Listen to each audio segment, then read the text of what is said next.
What's up, Average Dad fans? Welcome back to another video, and it's another video on the Honor Magic V2, my fourth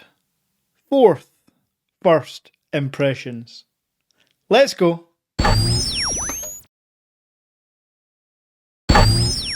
So yes, keen-eyed and loyal followers of my channel will know that I've given my first impressions of the Honor Magic V2 at least 3 times.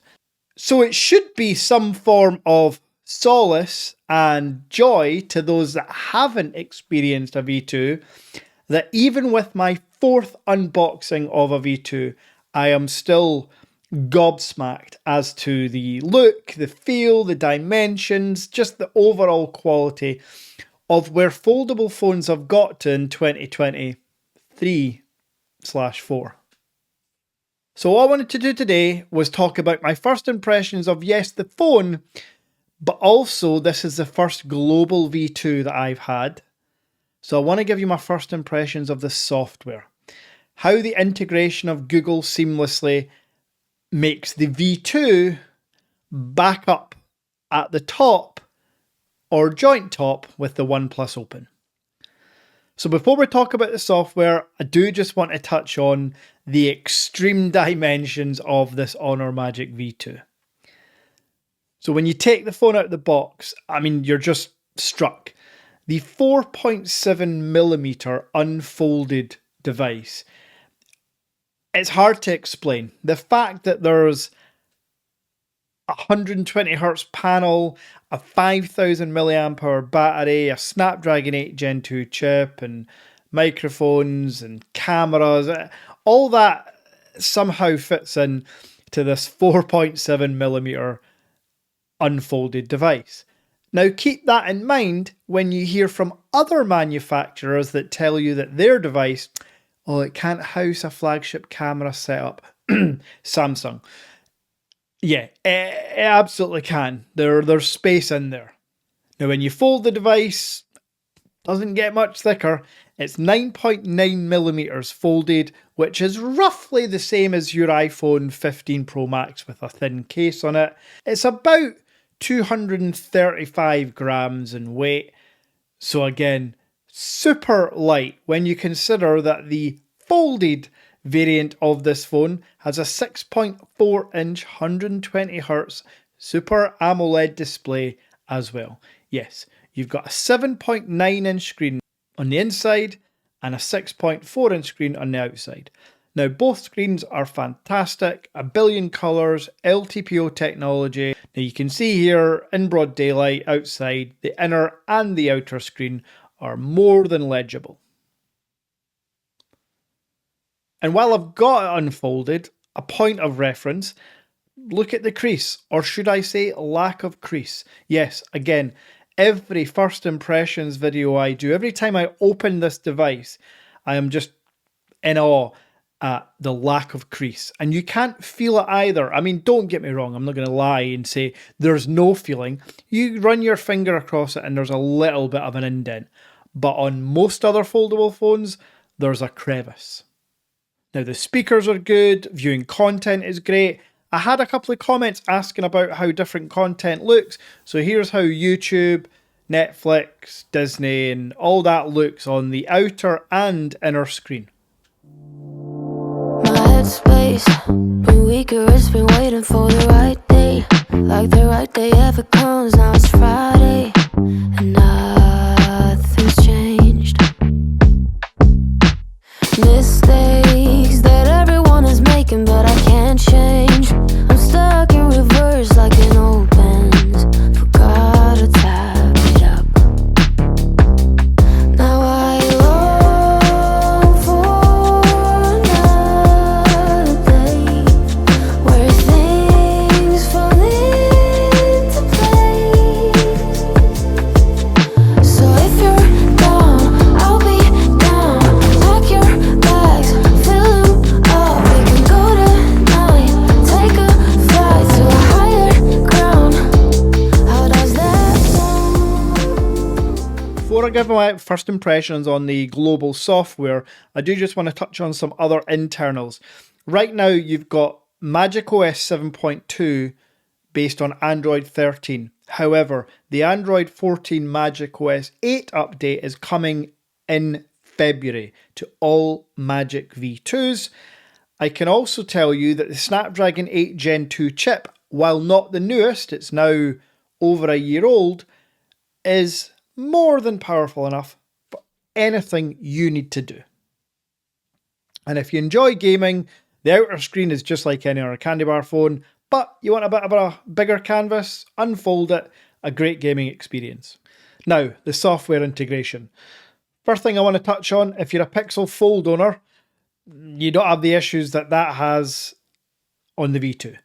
Every app is scaled to full screen without any issues. Outlook apps, Microsoft, WhatsApp, Google, all the apps that are optimized on your Google Pixel Fold or your Samsung Z Fold 5 are optimized on the Honor Magic V2. Now, the other thing about the software is obviously there's multitasking, there's stylus support, and I do have the Honor Magic V2 Ultimate coming today with the stylus pen, which I will do a full comparison on. Stylus support works on both screens. What I would say is, all the other little tidbits you get of multitasking and just general software on the Honor Magic V2, so they have like their Honor Yo section, and it's kind of like AI. It'll give you suggested apps, it'll give you hints and tips, it'll let you long press on text like you can on Apple devices, copy that text or summarize that text. There's a lot of cool features that it brings you. And on your Honor Magic V2 outside of the global version, so the Chinese version, you really couldn't use that without a Chinese phone number, and it would always be in Mandarin or Cantonese. Well, this one is fully English automated voice, and yeah, I don't use it much, but it's handy that it's all completely integrated and in English. Now, I continually get questions about Google Timeline, Google Maps, Google Pay. Folks, everything, including Google Timeline, you know who you are, you ask the question all the time, and I love you for it, but yes, Google Timeline, location tracking, all that stuff is working in the background if you want it to, so you can see your whole timeline. Google Drive, Google One, everything is just seamless. Your contacts are there. Your Google Assistant is there with a long press of the side key or a swipe up from the corner of the device. Now, another software aspect I want to talk about, and I didn't see myself talking about this, is the Honor apps. Yes, you can use Google Clock or a third-party compass or a third-party leveler, but the Honor Tools folder that comes pre-installed, I love the look and aesthetics of it. Like the Honor Clock app, to me, is one of the best aesthetically looking clock apps I've ever seen. The compass is really cool. The spirit level is awesome. I know this is weird, but they're all included and they all come in handy at some point. So I really like that. Now, as far as my first impressions of the battery life, I don't see this changing between my other impressions of Chinese ROM devices. If anything, the Chinese ROMs are actually geared more towards battery saving, so they're probably a bit better. What we like in the West is our notifications on time, for example. On Chinese ROMs, for some reason, they're not too fussed about that. So, battery life though, it's a 5,000 milliamp hour split carbon silicon batteries, and they're just, yeah, like credit card thin, and the fact that they power this device for easy day of usage, like I'd say easily. You can push this phone to 2-day battery life, but I'd say that's rare. I'd say you're no battery anxiety after a day. Even with like medium to heavier usage, you're going to have like 10 to 15% left of your battery. And on medium to light usage, you'll still have like 40% by the time you go to bed. So battery life is not going to be an issue. And as mentioned in my unboxing video yesterday, you get a cable and charger included with your purchase. I got a UK charger at 66 watts with a cable included in that box. I then got a separate cable. I know I've gone on about this, but I love that. I was looking through the comments and I did actually have a few questions all talking about the same thing actually. And this shows how good the included case is, because about 10 people were asking, does the kickstand on the new case twist? No, I'm afraid not, folks. The kickstand case that comes with this is fantastic, but on the carbon one with the Chinese ROM version, it would twist so you get different angles. However, with this kickstand, do we really need it to twist? Because it opens, like, you can keep it portrait, you can keep it landscape. So I'm not sure if the twist was majorly beneficial.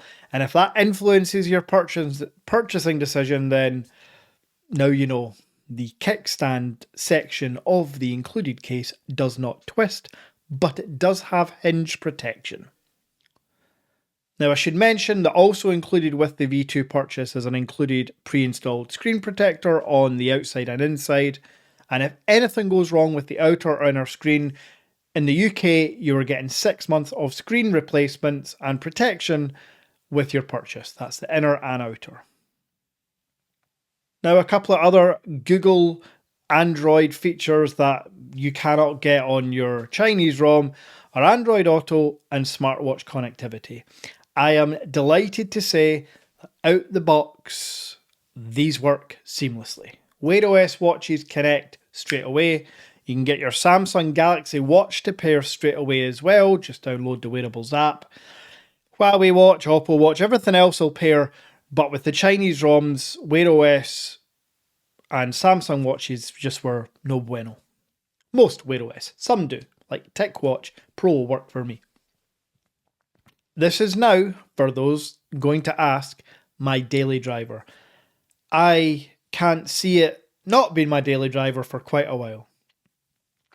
And if you have got questions about cell service or 5G, full 5G, full 4G, all the bands in the UK, no worries at all. I'm aware that there are some certain issues with importing a Chinese ROM with band 20 or band 28. Now, I can't answer every question in one YouTube video, especially not a first impressions video, but what I can do is ask for you to put your questions in the comment section below. In a couple of days, I am going to make a dedicated Q&A video based on the V2 Global.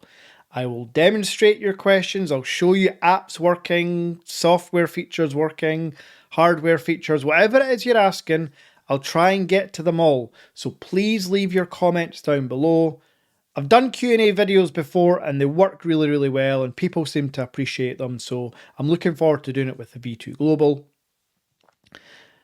And before I sign off with the usual, I just want to say a huge thank you. Yesterday, the channel gained nearly 100 subscribers in a single day. That is mega for a channel of my size. I was like almost joking when I said, can we get to 15,000 subscribers by the end of January? Because it was like 1,000 off at the start of the month.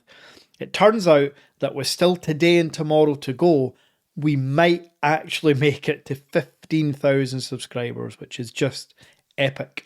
Hopefully you appreciate the content I'm putting out, and I am the only honest UK reviewer doing consistent content on Chinese ROMs. Not that I'm bragging about that, everyone should be honest, but I appreciate that you found my channel. Anyway, I'm rambling. Before I start gushing and crying over you, take care.